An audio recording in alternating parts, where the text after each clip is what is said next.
Hey, how y'all doing? This is Hunt 919 Truth Sports coming to you with another segment. Hopefully your day or your night is going well. Like, comment, and subscribe. Let's get right into it. I'm going to speak on the Bronny James situation and the nepotism, that's involved with that. This is coming off of Bronny James' first summer league game, which he got 4 points, 2 rebounds, I think 2 steals, whatever the stats was, which I don't understand why everybody's tripping off of the stats. It's his first game.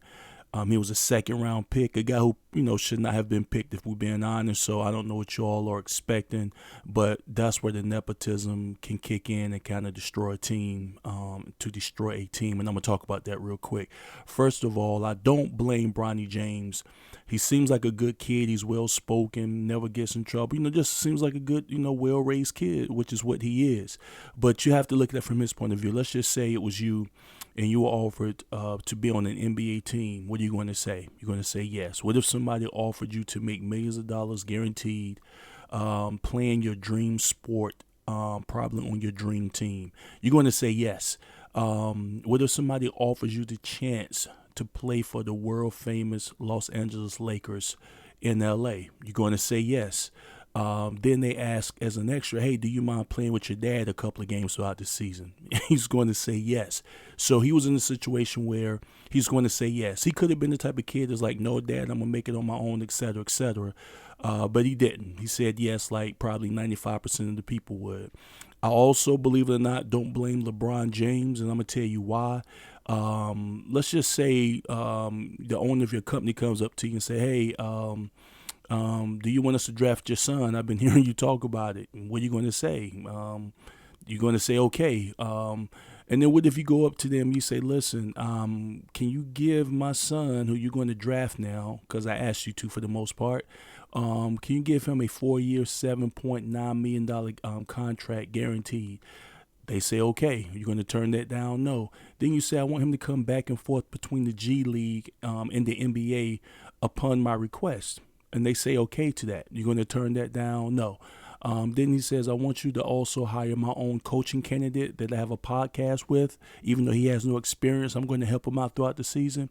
And they say, okay, you're going to go ahead and go along with it. So LeBron got everything that he asked for. They could have easily said no. It's more sad that Jeannie Buss let one player control that much of her finances and that much of her franchise.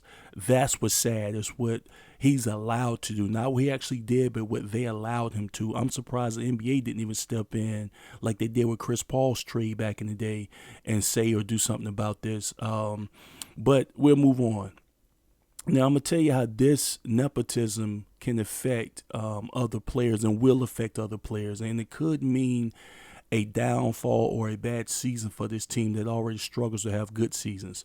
For instance, let me tell you this. J.J. Redick, whether he knows it or not, has already lost the team. He would never be able to put his imprint on the team. They will not respect him. They will fake listen to him.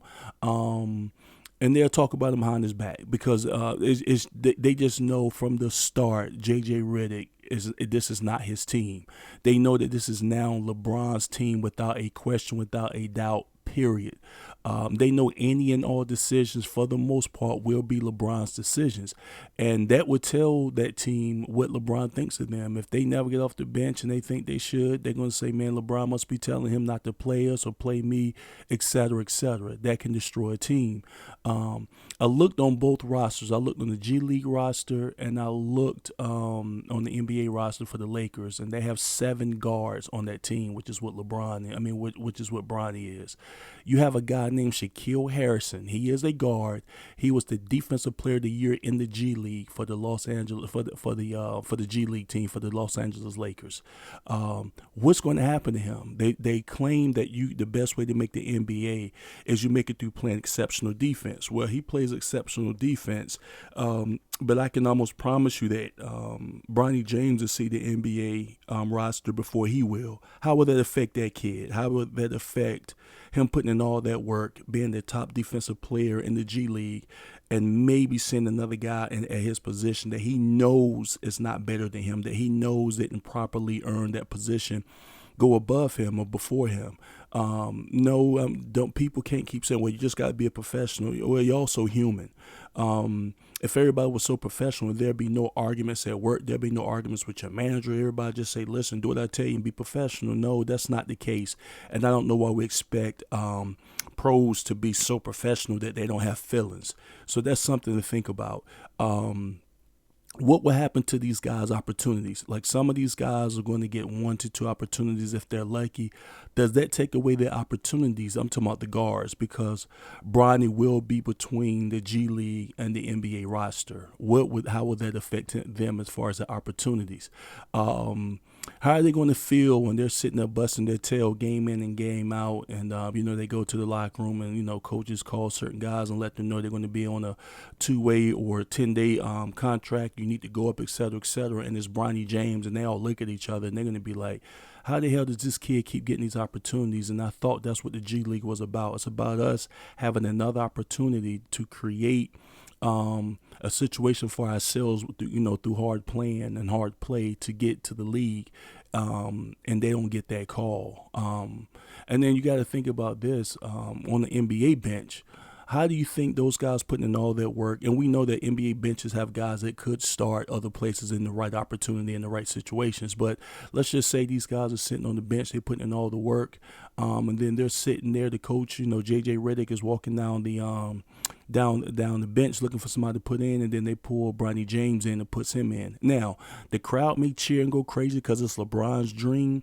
I think of the players. I think of the coaches, because most of the coaches, believe me, coaches talk to, they know it's not going to be deserved. They know it's just going to be to make LeBron dreams come true as far as playing with his son in the NBA.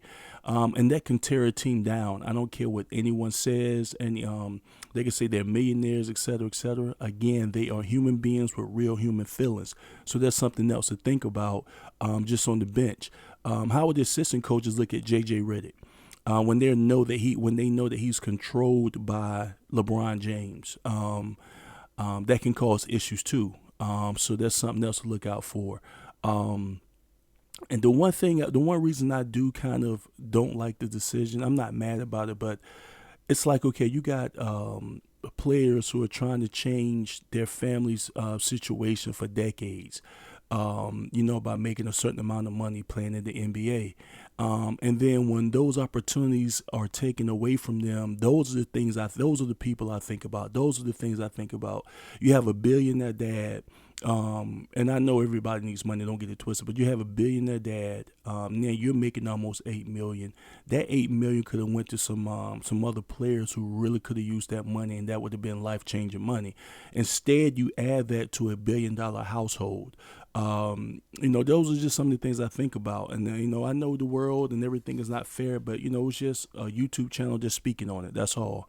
And I'm gonna tell you this: with the current players, I know that the current starters, including Anthony Davis, they're gonna fake and laugh around and joke and everything's cool. What's up, Brian? I remember you when you was a kid coming to the gym. They don't like that mess either. When they get home to their spouses or whomever, and they can have a real conversation, a real private conversation, they don't like that mess either. They know it doesn't help the team. They know it looks bad. They know the pressure is going to put on them to act like they like everything. Anthony Davis seems like a quiet guy anyway, but I know he doesn't like this. He's a high caliber player. He knows that they need to win in LA, and he knows this doesn't help them, and he knows it's a sideshow. Anthony Davis is good enough to win the championship, and I'm sure he does not want to be a part of a sideshow. On top of that, probably not making the playoffs again or a world championship. The guys on the bench won't like it. They won't be able to say anything, and I'm going to tell you the hardest thing to do is to fake like you're happy when you on a bench with a coach, or act like you like a coach when you don't like him because you spend so much time with him. That could cause some issues. The assistant coaches won't be really able to say anything. The staff and it's just like the coaches, they're kind of I don't want to say useless because that's a terrible word, but it's going to be LeBron James strategies with J.J. Redick's strategy. The rest of those coaches won't really matter, and they know the power of LeBron, because if any of those players complain openly or the coaches complain openly, I can almost promise you they're going to be gone. That's just what it is. And a big thing for a team or any sport is chemistry. And the nepotism could tear up chemistry. Think about that. Nepotism could tear up chemistry because in athletics, everything is a work, hard, grind, earn situation. That's what sports are all about. And when they know that there's a guy in the midst who shouldn't be there or doesn't, in their eyes, deserve to be there, that could really mess up team chemistry on both the G League and on the NBA level. And another thing, and I'm going to say this, do I think he can be successful even though everybody's kind of killing him after the first game? I'm going to say yes. It will not surprise me if he's successful. I'm going to tell you why. Most athletes, all they want on every level and every different, all different sports, is a chance and a legit opportunity to make their dream come true, and a legit opportunity to make an NBA team, a legit opportunity to break into the starting lineup, a legit opportunity to earn the money or to earn the contract that they desire. They just want a legit chance. And Bronny James will get a legit chance. He will get a chance on the G League level because those coaches, because of who his dad is, will give him their attention and their expertise to the best of their ability. And the same thing on the NBA level. They can do everything they can to make him successful because of who his dad is. That's just what I believe at this point. Unless he's just so bad that they have to turn away from him. But guess what? He's already won with the $8 million contract. And normally kids at 19 on the G League level, their second round, will never see no $8 million in their first year. So I believe the nepotism could really mess this team up. It could destroy their chemistry on the G League level and on the NBA level. I could be wrong, but those are my thoughts. It's been Hunt 919, Truth Sports. Ride with me. Because I thought you made a huge mistake. It's been Hunt 919, Truth Sports. Ride with me.